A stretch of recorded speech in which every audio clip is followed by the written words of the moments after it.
So what do you expect me to say? Let's get him! I know you feel this way. Coming after you. Hello, what's up internet? My name is BlackLightAttack and today we are playing some of the SSX Demo. SSX is a snowboarding game. It's like an over-the-top doing karate and helicopters, not so much realistic snowboarding game that I quite enjoyed when I was a younger lad. I should say my friend owned SSX Tricky on I think for the GameCube, either the GameCube or PlayStation 2.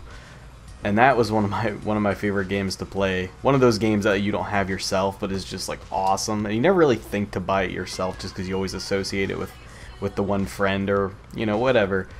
So here I'm going through the tutorial, and this is basically a reboot of the franchise. They're just calling it SSX. There's no other name to it. It's just SSX, and they'll probably, in short, just so everybody knows what SSX you're referring to, they'll probably end up referring it to SSX 2012.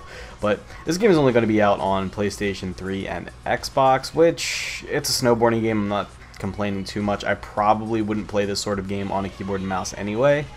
And it's being published by EA, so you would have to go to Origin for it. One thing that's really annoying about this is the fact that you actually have to sign in on your Origin account just to play the demo on PlayStation Network. I don't know if that's true for Xbox. I don't know. I've been playing this on my PlayStation 3, but that's pretty annoying. I don't like that. I actually had to create an Origin account because I didn't even have one.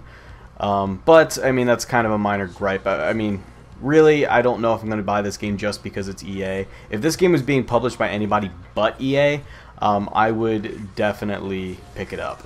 The fact that it's being published by EA, basically EA has been having some really shady, really underhanded business practices going around as of late, and really I'm going to wait until this game comes out to see what exactly they're doing with things like DLC and microtransactions, because I am seeing things on like the loading screen tips like you can get items that are on sale in the marketplace every couple of days that might be super rare, or they might not be.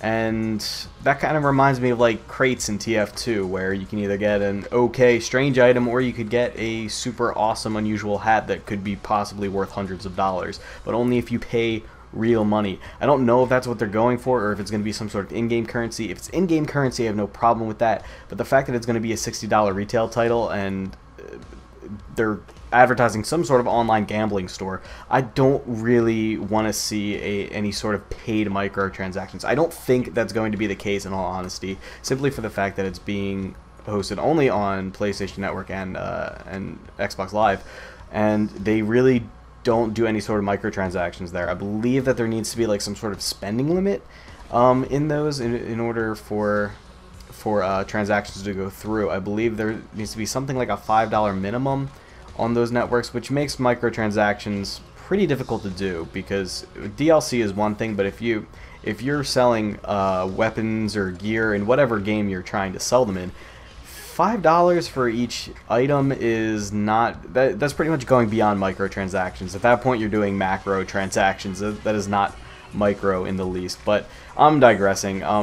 So right now I'm just going through the tutorial level, which puts you in a free fall state just to teach you the different grabs and what you can do. Really, I don't know why it goes into such detail with what kind of grabs you can do and what does what. It does have kind of an ingenious system on the buttons that sounds really complicated when you're reading about it, but actually handles really smoothly. Where basically each of the face buttons corresponds to a different side of the board. So square on PlayStation, square would be the left side, triangle would be the front of the board, and circle would be the right side of the board. And I believe X also uses the back of the board. I'm not sure. X is the jump button, so I'm not clear on that.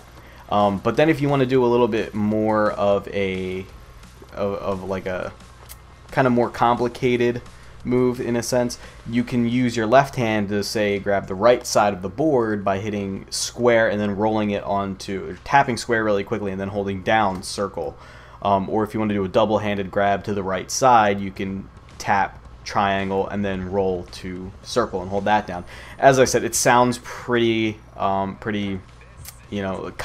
It's really not, though. Getting a hang of it is pretty easy. The only thing is when you're doing tricks, it's actually kind of button mashy.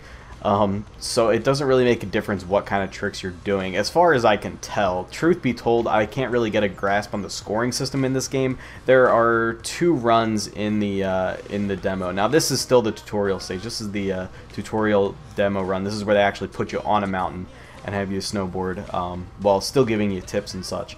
But they have 2 game modes. One is a race and one is a trick attack. Now the race took me a while to crack open too. I could have sworn I was playing against like against leaderboards or something like that, like leaderboard ghosts, because they had some really absurd times, or at least it seemed to me very absurd times. But really what I needed to do was just figure out a good route, kind of figure out the mechanics of the game a little bit more. Once I figured out how to utilize the boost properly, everything sort of clicked.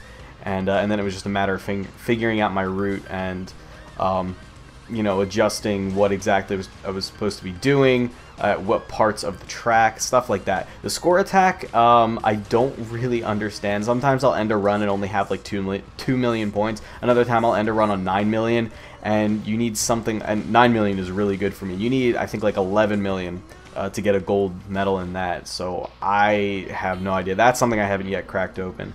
Everything seems to be kind of random, even if I string together a really long combo, because if you do tricks within a certain amount of time between each other, you rack up a combo. But even if I rack up high combo, the multiplier doesn't really seem to go that high.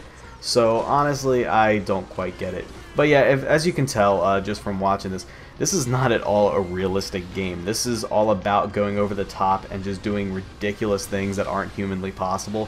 And that's what's really fun about it. This is a snowboarding game that you can enjoy even if you're not necessarily into snowboarding.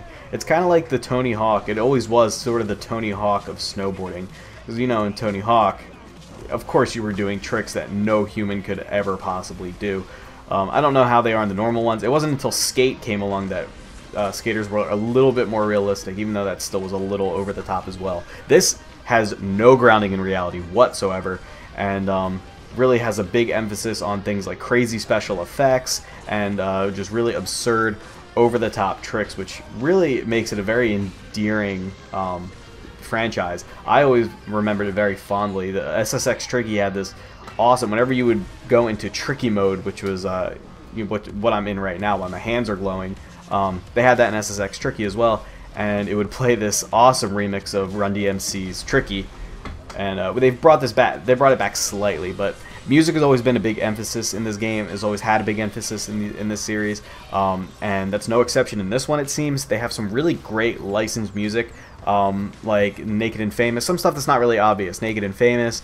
Actually, a bunch of bands that I don't recognize. I recognize some of the songs, but I don't necessarily know what band they belong to. But okay, so here's the last run I have in this video. This is the race run. I don't have the score attack because, as I said, I haven't quite cracked that open. And the game comes out tomorrow, so I probably won't get it cracked before the game is actually out, and whether or not I decide to actually buy the game. But I think this, unless I buy the game and end up really enjoying it, which I'm sure I will, because it is, from what I can tell, it handles fantastically. It's just a ton of fun. It's a huge blast to play. But anyway, if I don't buy it, then I won't be making any more videos based on the demo of a game that's already out. But yeah, so anyway, back to the music. Just some really awesome stuff. But what's really cool about the music is not only is it good, and not only is it fitting, and not only is it a little less conventional. It's not like stuff you would think to put in a snowboarding game. It kind of remixes itself as you go along, depending on what you do in the game. So if you do something really awesome, it'll kind of have like a drop, even though it's not like a dubstep song or anything. It'll suddenly just drop, and then all of a sudden it'll distort and have some cool effects. You can see I'm wiping out a bit. It doesn't quite matter all that much, but I could have sworn after a couple wipeouts that I had here, I was definitely not going to make it this time. But this was actually the first time I made the gold on this. I found that grinding these rails with the tricky boost is really the way to do it. I don't know if that's true if you're like really into speedrunning, but just to get the gold in the first place, I found that grinding those rails and holding on the boost button is really great. That's one of the mechanics it took me a second to realize actually was included in the game, because I wasn't really reading the tips in the tutorial, so shame on me. But when you do enough tricks and do basically get a big enough score going on, you enter tricky mode. Crash into a bridge there with my face, awesome. When you go into tricky mode, you get a boost. Basically, you can expend boost, your tricky bar as your boost, If you're in tricky though, you have infinite boost until it runs out, and you can keep your tricky mode alive, refreshing it by continuously doing tricks. So there you go, guys. Gold speed run. Go ahead, check this game out. The demo is up on Xbox Live and PSN, so I mean, it's free. It's a lot of fun. This is the most fun I've had with a demo in a long time. Looks really good. So yeah, take what you will. Like the video if you liked it. My name is BlackLightAttack. Take it easy.